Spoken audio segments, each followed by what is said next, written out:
함께 인사 나누겠습니다. 오늘은 참으로 좋은 날입니다. 우리 모두에게 좋은 일이 일어납니다.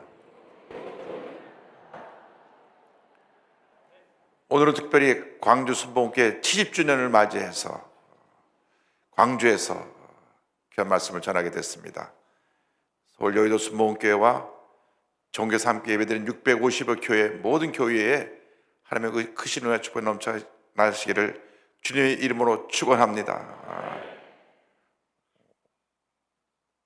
오늘 찬양대가 귀한 은혜 찬양을 불러주신 것을 감사드립니다. 오늘 여러분에게 큰 하나님의 은혜가 임할 것입니다.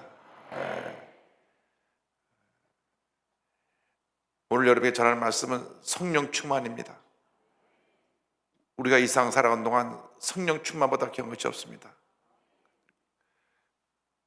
사도행전 19장 말씀을 가지고 성령에 임하소서 여튼 제목으로 함께 은혜를 나누기 원합니다. 우리가 예수 믿고 자꾸 시험에 들고 넘어지고 문제에 빠지는 것은 이유가 단 하나입니다. 성령 충만하지 못해 그렇습니다. 성령 충만은 받아도 되고 안 받아도 되는 것이 아니라 반드시 우리 성령 충만 받아서 능력 있는 신앙인으로 우리가 변화되어 문제 어려움을 이기고 승리하는 삶을 살아가는 우리 모두가 되어야 하는 것입니다. 우리 순복음 교회는 성령 충만한 신앙으로 탄생한 교회입니다. 그렇기 때문에 우리 예수 믿는 주님의 백성들이 순복음에서 신앙생활하는 동안 첫째도 성령 충만, 둘째도 성령 충만, 마지막도 성령 충만인 것을 잊지 않게 되기를 바랍니다. 성령 충만 받은 하나님의 종들이 나가서 말씀 전할 때 큰 부흥의 역사 일어났습니다. 성령 받고 사도 베드로가 나서 말씀 전할 때 하루 3,000명이 회개하고 들어오고 그 뒤에 성령을 보면 5,000명, 수만 명의 교인이 예루살렘을 뒤덮었습니다. 이 부흥의 역사가 온 유대와 사마리아와 아시아, 유럽 지역까지 전파되었습니다. 그런데 에베소라고 하는 지역에 아볼로라고 하는 성경을 잘 가르치는 선생님이 있어서 많은 사람들이 예수를 믿고 그곳에 교회가 세워졌습니다. 그래서 에베소 교회 하면 사람들이 다 거기는 아볼로 선생님이 말씀을 잘 가르치는 교회, 그래서 교회가 부흥한 교회로 알려져 있었습니다. 그래서 사도 바울이 늘 에베소 교회를 가보기를 사모하다가 시간이 되어서 에베소 교회를 방문하게 되었는데 가보니까 12명이 앉아 있습니다. 에베소 교회에 대한 소문은 널리 알려졌는데 가보니 성도가 12명입니다. 그때 사도 바울이 뭐가 문제인 것을 알았습니다. 이 교회가 말씀을 여는 자받았지만 성령으로 충만하지 못하구나. 그래서 그들에게 질문한 것이 너희가 믿을 때 성령을 받았느냐 하는 질문인 것입니다. 오늘 이 시간 이 자리에는 우리에게 주님이 물으십니다. 너희가 지금 성령으로 충만함 받았느냐? 우리가 순복음교회에 와서 은혜 받을 때 어느 순간 성령 충만을 받은 기억이 있습니다. 그런데 시간이 지나가면서 알게 모르게 마음의 열정이 사라지고 기쁨이 사라지고 감사가 사라지고 그러다 보니까 교회를 다니긴 해도 늘 기쁨 감사 충만한 것이 아니라 사소한 일에 시험 들고 낙심하고 마음의 병 들고 육신의 병 들고 고통 가운데 사는 사람들이 꽤 있습니다. 여기는 없지만 저쪽 가면 몇 사람이 있습니다. 여러분, 성령 충만 받아야 됩니다. 성령 충만 받지 않고는 우리가 하나님의 은혜를 체험할 수가 없는 것입니다. 이렇게 사도 바울이 질문합니다. 사도행전 19장 2절입니다. 이르되 너희가 믿을 때 성령을 받았느냐? 이르되 아니라 우리는 성령의 계심도 듣지 못했노라. 그들이 대답합니다. 우리는 성령의 계심도 듣지 못했습니다. 여러분, 신앙생활 할 때 성령 충만 받지 않으면 신앙생활 하는 것이 너무나 어려운 것입니다. 성령 충만 받으면 기쁨으로 교회 안에서 봉사도 하고 찬양대도 하고 또 모든 남성계 여성계 굳은 일도 다 감당하고 기쁨으로 주님을 섬기고 또 지구의 입장에서 열심히 나가서 복음도 전하고 어딜 가든지 예수 이름을 전하는 큰한 일꾼으로 쓰임받을 수가 있게 되는데, 성령 역사가 사라지면 주님을 섬길 때 기쁨이 없고 감사가 없고 사선일에 시험 들고 낙심하고 상처받고 교회를 나온다고 안 나온다 그러고 하루도 마음이 몇 번씩 왔다 갔다 바뀌고, 이 모든 것이 성령 충만하지 않은 데서 온 문제인 것입니다. 그러므로 우리가 일생 살아가는 동안에 정말로 하나님 앞에서 귀하게 쓰임받는 하나님의 일꾼들이 되기 위해서 반드시 성령으로 충만함을 받아야 될 것입니다. 나중에 사도 바울이 에베소 교회가 크게 붕한 다음 그가 감옥에 있을 때 보낸 편지가 오늘 성경의 에베소서가 되었습니다. 감옥관에서 보낸 편지 에베소, 빌립보, 골로새, 필레몬, 이 네 권의 옥중서신이라고 해서 성경에 기록됐는데, 그 에베소 교회에 보낸 편지의 그 뒷부분에 가보면 에베소 5장 18절에 이와 같이 말씀합니다. 술 취하지 말라, 이는 방탕한 것이니 오직 성령으로 충만함을 받으라. 오직 성령으로 충만함을 받으라. 할렐루야. 사도 바울이 에베소 교회에 원한 것은 단 한 가지입니다. 술 취하지 말고, 세상에 취하지 말고, 세상 염려 거지고증에 취하지 말고, 세상의 유혹에 취하지 말고, 세상 쾌락에 취하지 말고 오직 성령으로 충만함을 받으라. 할렐루야. 성령 충만해야 우리가 모든 문제 어려움을 이기고 기쁨과 감사함으로 신앙생활을 할 수 있게 되는 것입니다. 성령 충만은 성령의 침례와 방언을 통해서 우리에게 임하게 되는 것입니다. 우리가 예수 믿고 나서 그 다음 단계에 꼭 필요한 것이 성령으로 침례받는 것. 우리 성경은 성령 세례라고 기록되어 있지만 원래 원문은 침례입니다. 영어 원문도 침례고 일본어 성경 봐도 침례로 되어 있고 다 침례했는데, 장로교 교인이 번역을 하면서 그분들은 침례 대신 약식 세례를 하기 때문에 세례로 용어를 바꿔놨습니다. 그러나 원래는 침례입니다. 세례는 물을 뿌리는 것이고 침례는 물에 잠기는 것입니다. 성령에 잠겨야 되는 것입니다. 성령으로 충만하게 되면 하나님께서 우리의 언어를 바꿔서 우리 입에서 방언이 터져나오게 만들어 주시는 것입니다. 사도행전 19장 4절로 7절을 말씀합니다. 바울이 이르되 요한이 회개의 침례를 베풀며 백성에게 말하되 내 뒤에 오신 이를 믿으라 하였으니 이는 곧 예수라 하거늘 그들이 듣고 주 예수의 이름으로 침례를 받으니 바울이 그들에게 안수하며 성령이 그들에게 임하심으로 방언도 하고 예언도 하니 모두 12사람쯤 되니라. 저들이 침례받고 나서 안수를 받을 때 성령이 임했습니다. 성령에 잠겼습니다. 그때 방언이 터져나왔습니다. 성령 받으면 우리의 언어가 달라지는 것입니다. 우리가 방언을 한다고 하는 것은 우리의 입술이 주님을 찬양하는 입술로 바뀌었다는 것을 말씀합니다. 하나님께서 우리가 성령으로 침례받을 때 방언의 은사를 주십니다. 그러므로 방언을 하는 사람들은 정말로 하나님 앞에서 덕을 세우기 위해 노력해야 됩니다. 방언하는 사람들이 성질 부리고 거짓말하고 사기치고 하면은 그것은 은사를 잘못 받은 것입니다. 여러분, 성령 충만받고 방언하는 사람들은 모든 면에서 사람들에게 덕을 끼치고 교회에 덕을 끼치는 그러한 귀한 일꾼들이 되기를 바랍니다. 오늘 임직받는 모든 재직들이 장로님, 안수사님, 권사님 할 것 없이 다 성령 충만받고 방언을 말해야 됩니다. 성령 받고 방언을 말할 때 하나님의 은혜가 임합니다. 기적이 임합니다. 축복이 임합니다. 하나님의 놀라운 역사가 나타나게 되는 것입니다. 방언 기도의 유익은 우리 기도가 깊어지고 길어지는 데 있습니다. 우리가 성령 충만받지 못하면 아무리 기도하려고 해도 기도를 길게 할 수가 없습니다. 제가 성령 받기 전에는 아무리 기도하고 열심히 기도해도 시계를 보면 5분이 안 갔어요. 아, 이 시계 죽었나 왜 그래? 열심히 또 기도 나서 보면 또 3, 4분밖에 안 지났습니다.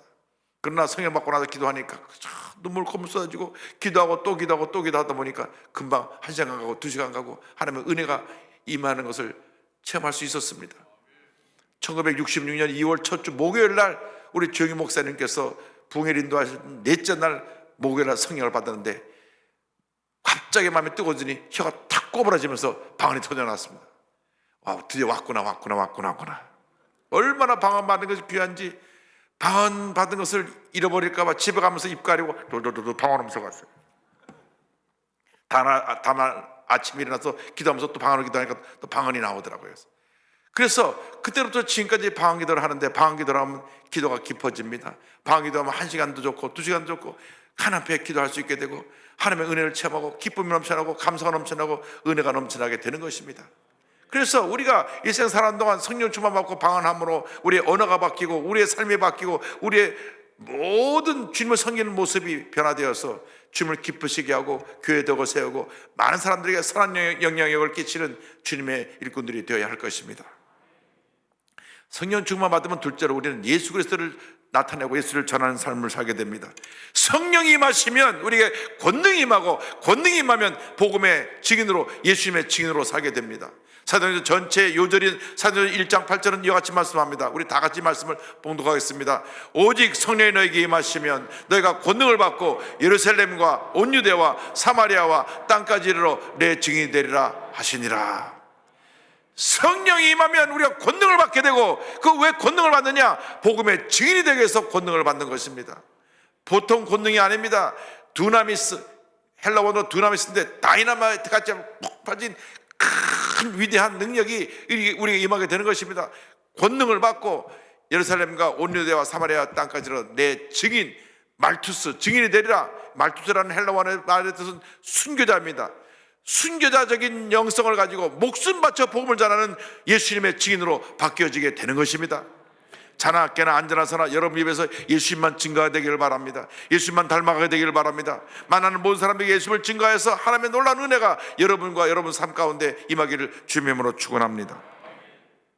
성령은 오셔서 성령 자신의 일을 하지 않으시고 예수님의 일을 하십니다. 요한복음 14장 26절입니다. 예수님 말씀하셨습니다. 보혜사 곧 아버지께서 내 이름으로 보내실 성령, 그가 너에게 모든 것을 가르치고 내가 너에게 말한 모든 것을 생각나게 하리라. 성령이 오면 예수님께서 가르친 그 가르침을 깨닫게 하고 예수님이 말한 것을 생각나게 하신다고 말씀했습니다. 성령 충만 받으면 우리의 생각이 예수님의 생각으로 바뀌는 것입니다.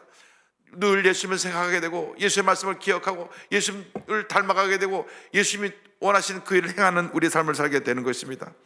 뿐만 아니라 성령 충만 받으면 예수님을 전하지 않고는 견딜 수 없는 그러한 복음의 증인으로 바뀌어지는 것입니다. 요한복음 15장 26절입니다. 내가 아버지께로부터 너에게 보낼 보혜사 곧 아버지께로부터 나오시는 진리의 성령이 오실 때 그가 나를 증언하실 것이요. 성령이 오시면 예수님을 증거한다 그랬습니다. 성령 충만 받은 그 열매가 무엇이냐? 예수님을 전하는 것입니다. 성령 충만 받고도 내가 자기를 나타내면 그건 성령 충만이 아니고 그건 자기 충만이에요. 예수 믿는 사람이 자기 충만하면 교회 문제를 일으킵니다. 교회 시험을 가져온 사람들 보면 교회 오래 다녔는데 성령 충만하지 못하고 자기 충만한 사람들이 교회 시험거리를 가져옵니다.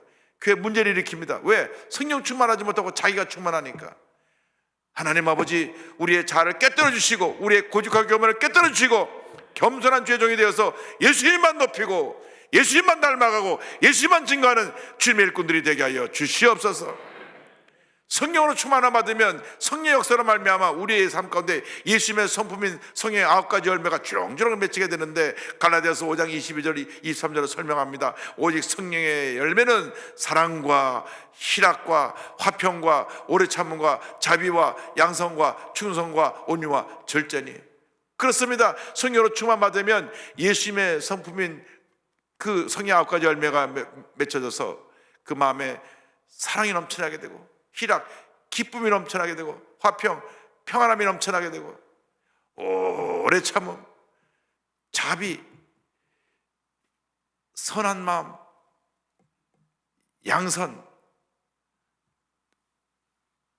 착한 일을 행하는 것, 충성, 최선을 다하는 것, 온유, 부드러운 마음, 넓은 마음으로 사람을 섬기는 것, 절제, 모든 걸 잘 자신을 잘 절제하고 조절해서 주님을 섬기는 것, 열매가 맺혀지게 되는 것입니다. 여러분 성령으로 충만해서 이와 같은 사랑과 희락과 화평과 오래 참음과 자비와 양성과 충성과 온유와 절제가 열매가 넘쳐나기를 주님으로 축원합니다. 그러면 진짜로 성령 받은 것입니다. 왜 예수 믿는 사람이 욕을 먹습니까? 성령으로 충만하지 못해서 욕을 먹는 것이고, 왜 예수 믿는 사람이 비판을 받고 사람들에게 저 사람이 교회를 다니는 사람이냐고 그런 욕을 먹게 됩니까? 그것이 열매가 없어 그런 것입니다. 우리가 성령 열매로 충만하면 사람들이 우리를 통해서 감동을 받고 저분이 믿는 예수 나도 믿어야 되겠다. 그래서 복음이 저절로 증거되는 역사가 나타나게 되는 것입니다. 그러므로 여러분 모두가 성령으로 충만해서 예수님만 나타낸 여러분 되기를 주님의 이름으로 축원합니다.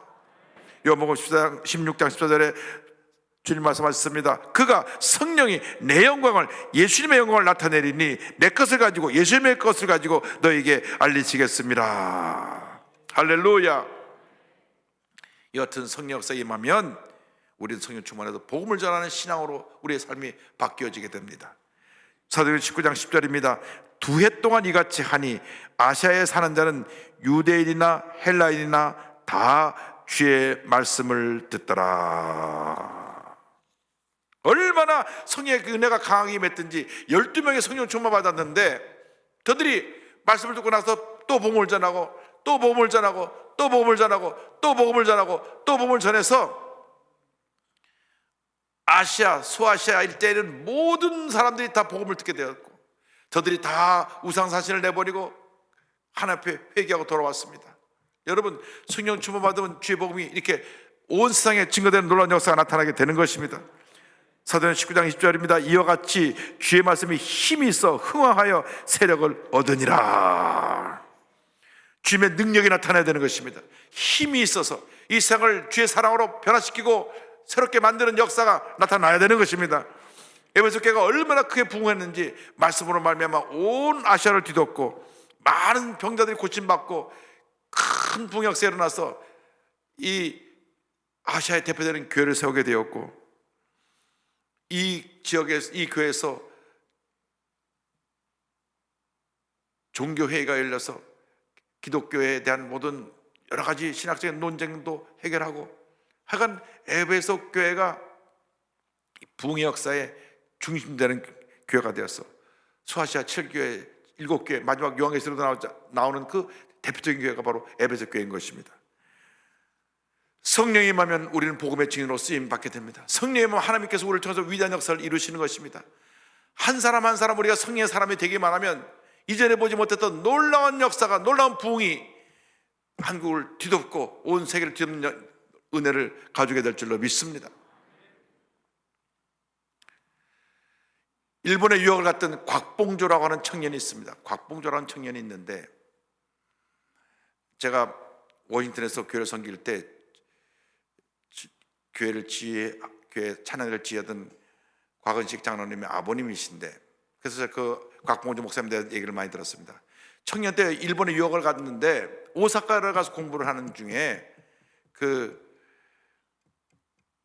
일본 오사카에는 오순절 시강교회라고 하는, 우리 말하면 순복음교회 청년들이 노방전도를 하다가 곽봉조 청년을 만나고 전도를 했습니다. 그래서 예수를 믿게 되고 이꼬마라 신학교라는 순복음 신학교에 들어가서 공부를 합니다. 공부를 하고 나와가지고 오사카에 조선 오순절 교회를 세웁니다. 여러분들께 이해하기 편하게 순복음 교회를 오사카에 세웁니다. 1933년입니다. 1933년에 그 순복음 교회를 세우는데, 거기에 남편이 사업하러 오사카에 와 있던 부인 박자신이라고 하는 부인이 그 교회에 나와서 은혜 받고 성령 충만을 체험했어요. 성령 받은 복음을 전하지 않고 견딜 수가 없습니다.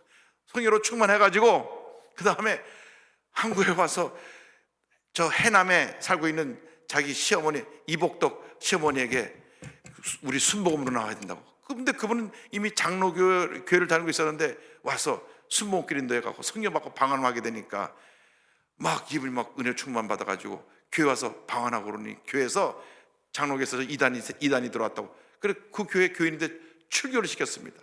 그래서 이복덕 할머니가 출교를 당해갖고 자기 집에다가 우리 집에서 예배를 드리자. 집이 교회가 됐습니다. 그러니까 소문이 나갖고 너도 나도 은혜 받으라고 막 그 집에 몰려와서 은혜를 받는데, 거기에 기록을 찾아보니까 표씨 부인이라고 되어 있습니다. 성은 표씨인데 아마 이름을 밝히기가 좀 그랬던 것 같습니다. 표씨 부인이 와서 예배드다 성령 받고 방언을 하고 너무 기쁨이 충만해서 우리 집에도 교회를 세워야 되겠다.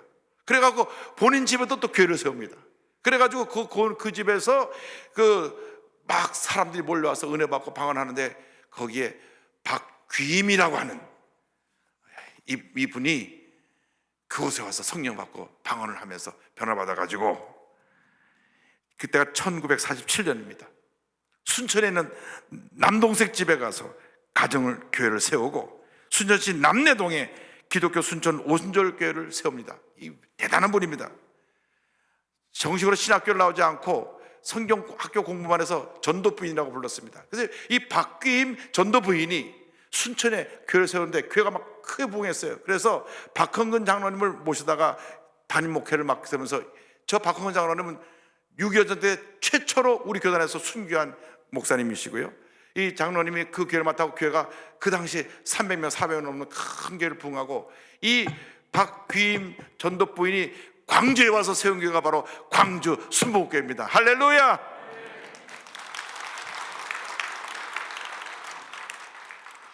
그래서 광주에서 가장 대표되는 교회로 광주 순복음교회가 서게 되었고, 광주 순복음교회가 지어질 때 우리 정원희 목사님 수고 많이 하셨는데, 우리 조영희 목사님이 그 교회가 어려운 걸 알고 그때 도와주셔가지고, 제가 꼭 이 말을 드리려고 한 건 아닌데 그 기록을 찾아보니까 그 당시 54억을 광주 순복음교회에다 조 목사님이 여의도 순복음교회에서 헌금을 보내주셔가지고 이 아름다운 교회, 광주에서 제일 가는 교회를 지을 수 있게 되었습니다. 할렐루야. 하나님께 영광 돌립니다.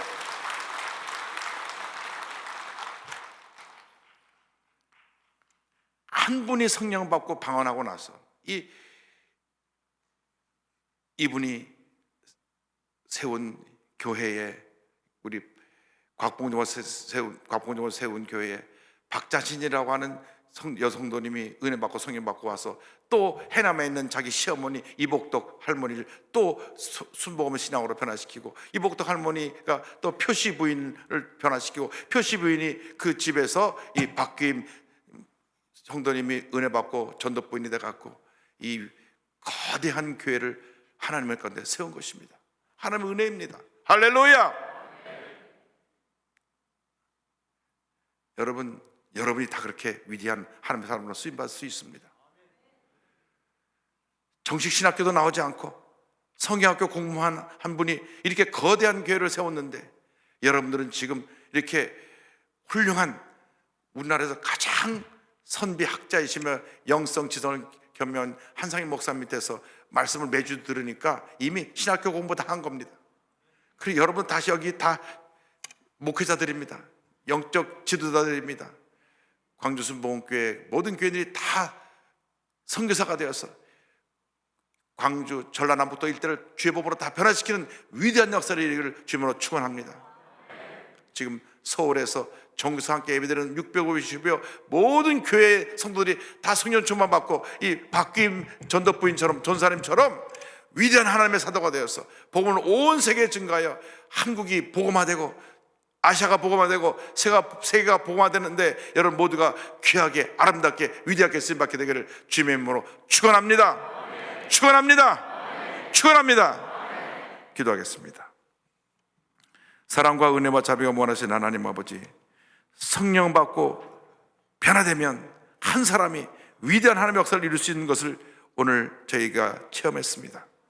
에베소교회 12명밖에 없었지만 성령 받고 나서 2년 만에 온 아시아를 뒤덮는 큰 붕을 일으켰던 것처럼, 우리도 이제 성령 충만 받고 위대한 하나님의 역사를 이루는 하나님의 일꾼들 다 될 수 있도록 은혜 내려 주시옵소서. 감사하고 예수님의 이름으로 기도 올리옵나이다. 아멘.